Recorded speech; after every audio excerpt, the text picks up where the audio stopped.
آج کی اس ویڈیو میں آپ کو بے پردہ عورت کا ایک دل بہلا دینے والا انجام بتائیں گے، جس کو سن کر آپ کے رونگٹے کھڑے ہو جائیں گے۔ اگر یہ ویڈیو پسند آئے تو نیچے کمنٹ میں استغفار ضرور لکھ دیں۔ شکریہ۔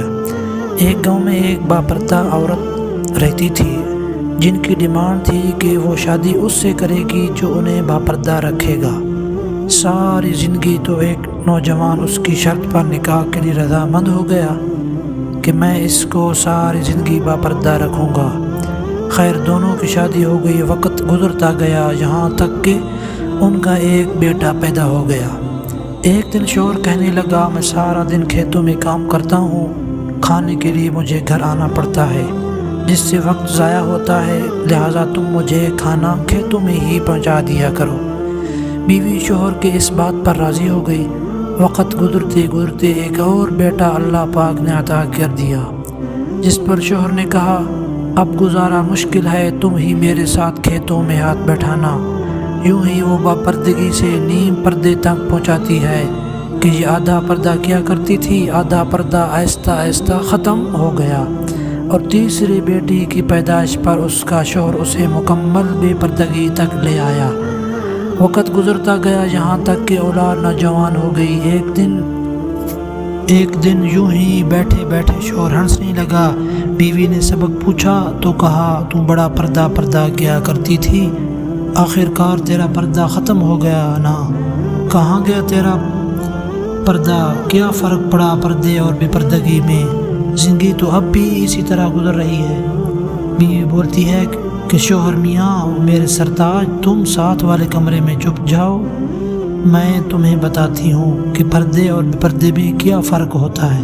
شوہر کمرے میں چھپ گیا، عورت اپنے بال بکھیر کر رونا شروع کر دیتی ہے۔ پہلے بڑا بیٹا آتا ہے، رونے کا سبب پوچھتا ہے تو ماں کہتی ہے، تیرے باپ نے مجھے مارا ہے۔ بڑے بیٹے نے ماں کو سمجھایا کہ اگر ابو نے آپ کو مارا ہے تو محبت بھی آپ سے ہی کرتا ہے نا، تیرا خیال بھی تو کرتا ہے، تیرے ساتھ محبت پیار کرتا ہے۔ خیر، بڑا بیٹا سمجھا بجھا کر چلا جاتا ہے۔ عورت پھر سے رونے کی ایکٹنگ کرتی ہے تو بڑے سے چھوٹا بیٹا آیا، رونے کی وجہ پوچھی تو ماں نے کہا، تیرے باپ نے مجھے مارا۔ بیٹا غصے سے باپ کو برا بھلا تو کہتا ہے، لیکن پھر بھی ماں کو سمجھا کر چلا جاتا ہے۔ اب ماں یہی ڈرامہ چھوٹے بیٹے کے سامنے کرتی ہے۔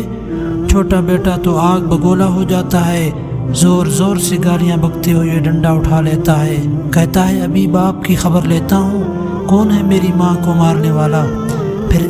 پھر عورت اپنے شوہر کو بلاتی ہے اور کہتی ہے، میاں، پہلا بیٹا میرے پردے کے زمانے میں پیدا ہوا تھا، اس نے تیرا پردہ بھی رکھا، دوسرا نیم پردے میں پیدا ہوا تھا، اس نے بھی تیری آدھی لاج رکھ لی، جبکہ تیسرا بیٹا مکمل بے پردگی میں پیدا ہوا تھا، وہ تو مکمل طور پر تیری عزت کا پردہ اتار کر چلا گیا ہے۔ اس لیے بزرگ فرماتے ہیں، پردہ عورت کا فطرتی تقاضا ہے۔ دوستو، امید ہے آپ کو اس چھوٹے سے واقعے سے بہت کچھ سیکھنے کو ملا ہوگا۔ اگر یہ ویڈیو پسند آئی ہے تو نیچے کمنٹس میں اللہ اکبر لکھ کر اسٹوری ود اسلامک چینل کو سبسکرائب کر دیں۔ شکریہ۔